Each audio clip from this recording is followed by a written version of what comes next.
Hello, Mark. My name is Leslie Hu Rongxin. My number is 30, and I'm a freshman. The title of the speech is What Reality Are You Creating for Yourself? By Isaac Lidsky. When Dorothy was a little girl, she was fascinated by her goldfish. Her father explained to her that fish swim by quickly wagging their tails to propel themselves through the water. Without hesitation, little Dorothy responded, "Yes, Daddy, and fish swim backwards by wagging their heads." Laughter. In her mind, it was a fact as true as any other.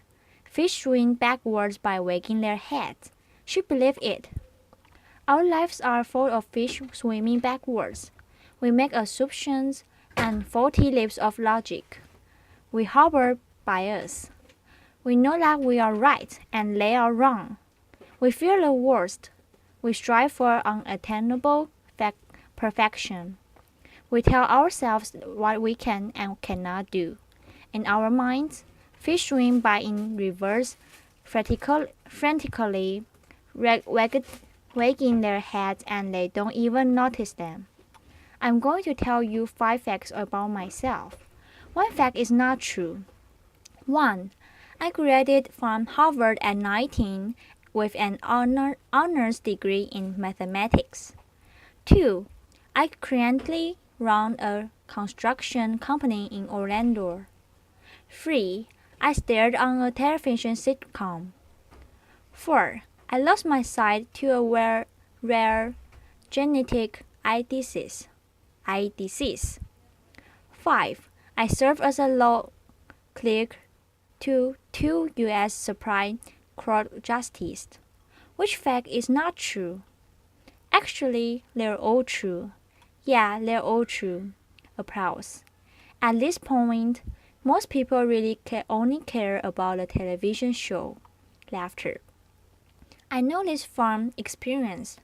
Okay, so the show was NBC's Saved by the Bell, the new class, and I played Whistle with Zoe, who was the sort of dorky, nerdy character on the show, which made it a very major acting challenge for me as a 13-year-old boy. Laughter. Now, did you struggle with number 4, my blindness? Why is that? We make assumptions about so-called disabilities. As a blind man, I confront others' incorrect assumptions about my abilities every day. My point today is not about my blindness. However, it's about my vision. Going blind taught me to leave my life's eyes wide open. It taught me to spot those backward swimming fish that our minds create. Going blind casts them into focus. What does it feel like to see? It's immediate and passive. You open your eyes and there's the world. Seeing is believing. Sight is truth. Right? Well, that's what I thought. Then, from age 12 to 25, my retinas progressively deteriorated. My sight became an increasingly bizarre carnival funhouse full of mirrors and illusions. The salesperson I was relieved to spot in the store was really a mannequin. Reaching down to wash my hands, I suddenly saw it was a urinal I was touching, not a sink. When my fingers felt its true shape, a friend described the photograph in my hand, and only then I could see the image depicted. Objects appeared, moved, and disappeared in my reality. It was difficult and disheartening to see. I pieced together fragmented, transitory images. Consciously analyzed the clues, searched for some logic in my crumbling kaleidoscope, until I saw nothing at all. I learned that what we see is not universal truth. It is not objective reality. What we see is a unique, personal, virtual reality that is masterfully constructed by our brain. Let me explain with a bit of amateur neuroscience. Your visual cortex takes up about 30% of your brain. Let's compare to approximately 8% for touch and 2 to 3% for hearing. Every second, your eyes can send your visual cortex as many as 2 billion pieces of information. That rest of your body can send your brain only an additional billion. So sight is 1/3 of your brain by volume and can claim about 2/3 of your brain's processing resources. It's not surprising that the illusion of sight is so compelling. But make no mistake about it, sight is an illusion. Here's where it gets interesting. To create the experience of sight, your brain references your conceptual understanding of the world, other knowledge, your memories, opinions, emotions, mental attention. All of these things and far from are linked in your brain to your sight. These linkage work both ways and usually occur subconsciously. So for example, what you see impacts how you feel, and the way you feel can literally change what you see. Numerous studies demonstrate this. If you are asked to estimate the walking speed of a man in a video, for example, your answer will be different if you are told to think about cheetahs or turtles. A hill appears steeper if you've just exercised, and a landmark appears farther away if you are wearing a heavy backpack. We have arrived at a fundamental contradiction. What you see is a complex mental construction of your own making, but you experience it passively as a direct representation of the world around you. You create your own reality, and you believe it. I believed mine until it broke apart. The deterioration of my eyes shattered the illusion. You see, sight is just one way we shape our reality. We create our own realities in many other ways. Let's take fear as just one example. Your fears destroy your reality. Under the wrapped logic of fear, anything is better than the uncertain. Fear fills the void at all costs, passing off what you dread for what you know, offering up the worst in place of the ambiguous, substituting absorption of reason.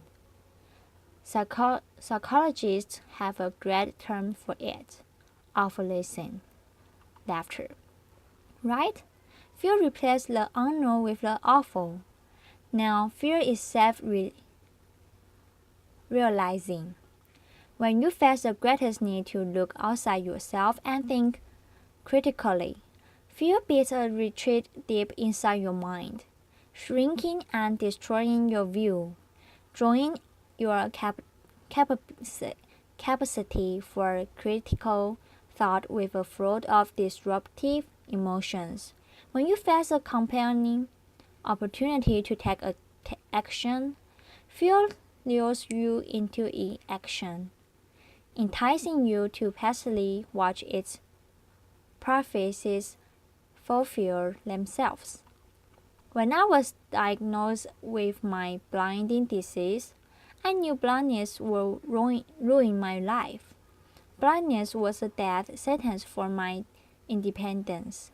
It was the end of achievement for me. Blindness means I would live an unremarkable life, small and sad, and likely alone. I knew it. It was a fiction born of my fears, but I believed it. It was a lie. But it was my reality, just like those backward swimming fish in little Dorothy's mind. If I had not confronted the reality of my fear, I would have lived it. I am certain of that. So how do you live your life eyes wide open? It is a learned discipline. It can be taught. It can be practiced. I will summarize very briefly. Hold yourself accountable for every moment, every thought, every detail. See beyond your fears. Recognize your obsessions. Harness your internal strength. Silence your internal critic. Correct your misconceptions about luck and about success. Accept your strengths and your weaknesses, and understand the difference.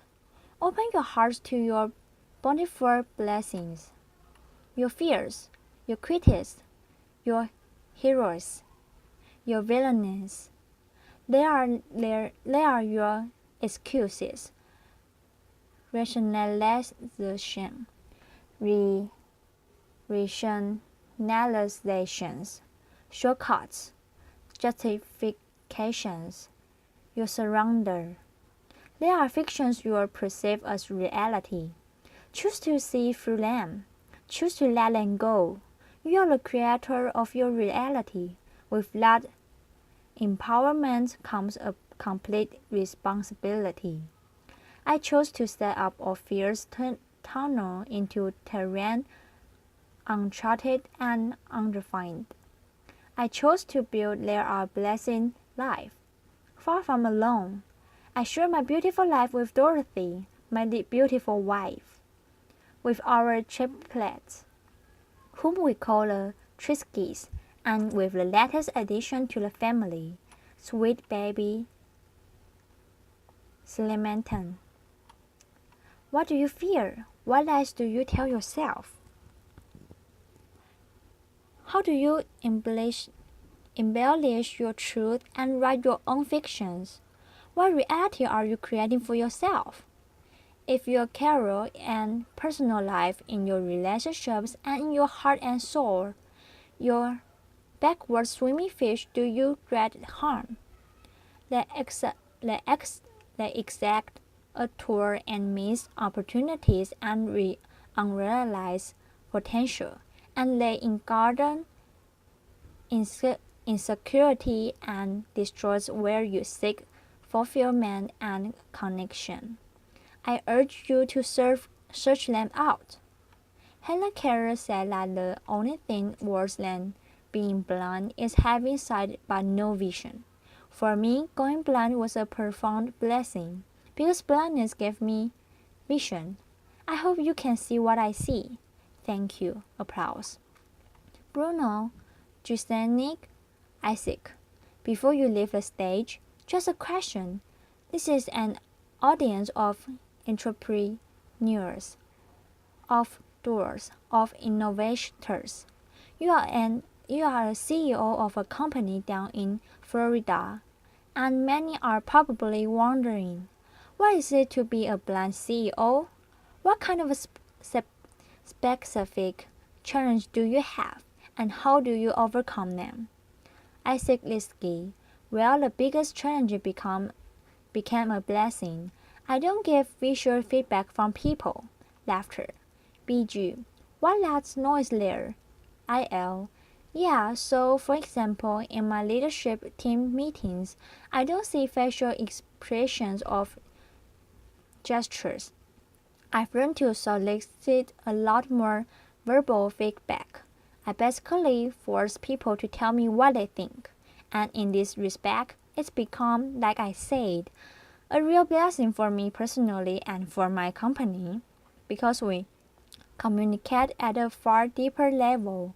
We avoid ambiguities And most important, my team knows that what they think truly matters. BG, Isaac, thank you for coming to TED. IL, thank you, Bruno. Applause. Thank you, Mark.